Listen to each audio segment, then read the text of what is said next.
Imagine arriving home one day to find your front door locked. Your keys won't work and the windows will not open. You can see all of your belongings inside, but you can't get to any of them. Then you notice the note on the door: pay up and you can get back in. That's how ransomware works. Except instead of your home, it's your devices, your files, or network. Ransomware is a type of malware or malicious software that locks access to computer files, systems, or networks and demands payment to restore access. If ransomware is the lock, then the ransom payment is the key. Just pay up and you'll get your files back. It seems simple enough. But cybercriminals do not play by the rules. Even if you pay, there's no guarantee that you'll regain access or recover your data. They may never send a decryption key, or it simply may not work. Some files may remain locked or permanently damaged.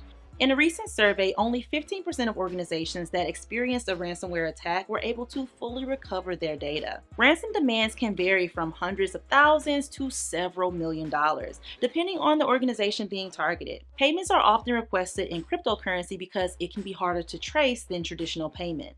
Cybercriminals may also use deadlines or threats to pressure users into payment. Cybercriminals may also go further by stealing data before they lock it down and threatening to leak or sell it if the ransom isn't paid. And that's why ransomware is more than just a nuisance. If it spreads across a network, it can quickly become an organization-wide problem, interrupting daily work, disrupting operations, exposing sensitive data, and leading to costly recovery efforts. For example, if a shared drive gets locked, it can prevent accounting from processing invoices, HR from accessing employee records, and customer service from pulling up accounts. But before it can inflict damage, ransomware has to get in. Much like many other cyber attacks, it finds its opening. That could be a phishing email, an infected attachment, stolen credentials, a malicious link, a weak password, or a software vulnerability.